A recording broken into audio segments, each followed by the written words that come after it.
علاج الحسد وكيفيه الوقايه منه. حد من صحابه النبي عليه الصلاه والسلام جه الدنيا مطرت، فما كانش في ميه زي ما انتم عارفين، ميه قليله، فاول ما الدنيا مطرت راح ينزع هدومه ووقف يغتسل، فكان جسده ملفتا للنظر، كان ابيضا بضا جدا وزي ما تقول فيه فتوه وقوه وحاجات زي كده. فنظر اليه اخر وقال: ما رايت مثل هذا ولا على جلده مخبأه.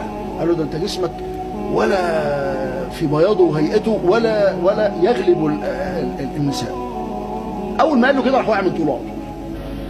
والعين حق، النبي صلى الله عليه وسلم قال كده: العين حق، ولو كان شيء يسبق القدر لكانت العين.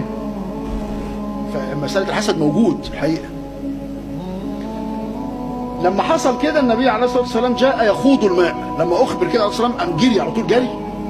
ولما رأى الرجل قال له متغيظا: على ما يقتل أحدكم أخاه. حتى العلماء استدلوا إن ممكن العين إيه؟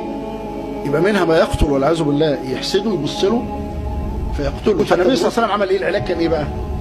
إنه انطلق عليه الصلاة والسلام وأمر الرجل أن يتوضأ في إناء، وقيل أمره أن يرش على عورته أعزكم الله، إنه يتوضأ في إناء، تجيب له إناء يتوضأ فيه ويأخذ منه ويرش في داخلة إزاره، وبعدين نجيب المية دي وندلوها على الراجل المعيوب، سواء كان هو واخد باله أو بعضهم بيقول على غفلة، يعني خليه واقف كده على غفلة وراح طششها في عليه.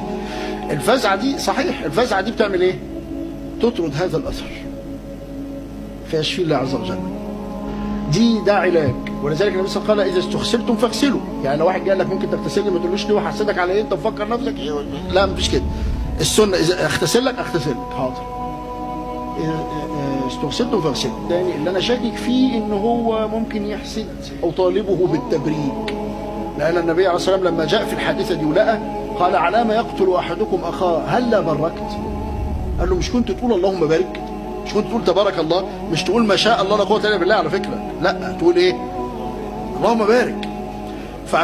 فانا عشان كده عايز اقول لو انا مثلا حاسس دلوقتي ان في واحد كده ايه وانا عارفه ان هو بيبص ولا حاجه، اما يجي يقول لك ايه الكوبايه دي، اقول له اللهم بارك، قول اللهم بارك، يقول اللهم بارك، اقول له دي احنا كوبايه جايبينها بقد كذا. ابن القيم رحمه الله بيقول ان ده شيء حتى لو انت ما بتشوفوش، بيقول كده في زاد المعاد، ده شيء بيرى بشيء بيحس.